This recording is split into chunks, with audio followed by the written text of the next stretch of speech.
ఈరోజు మన రాజానగరం నియోజకవర్గం కోరుకొండ మండలంలో శ్రీ లక్ష్మీ నరసింహ కోరుకొండ ప్రెస్ క్లబ్ ఏర్పాటు చేసుకోవడం చాలా ఆనందించదగ్గ విషయం.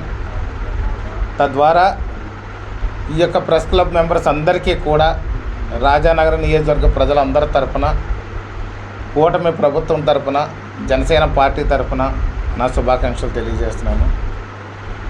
ఈ యొక్క కోరుకొండలో ఉన్నటువంటి ప్రెస్ క్లబ్ ప్రజల పక్షాన పనిచేస్తూ, ప్రజల కోసం నిరంతరం కూడా శ్రమిస్తూ, ప్రజల తరపున పోరాటాలు చేస్తూ ప్రజలకు ఎంతగానో ఉపయోగపడినటువంటి ఈ ప్రెస్ క్లబ్ ఇప్పటిదాకా సరైనటువంటి వారికి సొంత భవనం కూడా లేదు. ఎక్కడ కూర్చోవాలో తెలియని పరిస్థితుల్లో ఉంది. ఇప్పుడు తాత్కాలికంగా ప్రెస్ క్లబ్ ఏర్పాటు చేసుకుని దానికి ఒక తాత్కాలికమైనటువంటి చిన్న భవనాన్ని ఏర్పాటు చేసుకుని ఆఫీస్ పెట్టుకోవడం చాలా సంతోషదగ్గ విషయం అని ఈ సందర్భంగా తెలియజేస్తున్నాను.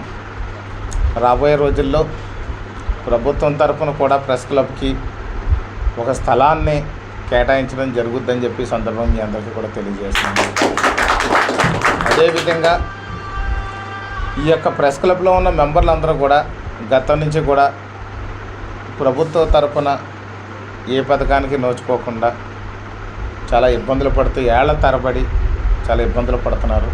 వారందరికీ కూడా త్వరలో పక్కా ఇళ్ళు వచ్చే విధంగా కూడా ప్రభుత్వం తరపున మీకు ఏర్పాటు చేస్తామని చెప్పేసి ఈ సందర్భంగా, అలాగే ఈ ప్రెస్ క్లబ్ మరింతగా ప్రజలకి మరిన్ని సేవలు అందించాలని మనస్ఫూర్తిగా కోరుకుంటూ, ప్రెస్ క్లబ్ అంతా కూడా మెంబర్లు అందరూ కూడా ఒక యూనియన్గా ఉండి ఒక మాట మీద ప్రయాణం చేస్తూ ఈ ప్రాంతం అంతా కూడా అభివృద్ధికి సహకరించాలని, కూటమి ప్రభుత్వాన్ని ముందుకు తీసుకెళ్లాలని మీ అందరినీ కూడా కోరుకుంటూ, ఈ తాత్కాలికంగా మీరు ఏదైతే ఆఫీస్ ఏర్పాటు చేసుకున్నారో దీనికి ఇంకా మౌలిక వసతులు అవసరం ఉన్నాయి కాబట్టి నా తరఫున మీ ప్రెస్ క్లబ్కి ₹1,00,000 విరాళంగా సోమవారం దాని ద్వారా కొంచెం మీ ఆఫీసులో కనీసం మౌలిక సదుపాయాలు ఏర్పాటు చేసుకోవడానికి ఉంటుందని చెప్పేసి నా వంతు సాయంగా ₹1,00,000 విరాళాన్ని రేపు సోమవారం నాడు తీసుకొచ్చి మీకు అందజేస్తామని సందర్భంగా తెలియజేసుకుంటూ, ఈ యొక్క ప్రెస్ క్లబ్ ప్రారంభోత్సవానికి అవకాశం ఇచ్చినటువంటి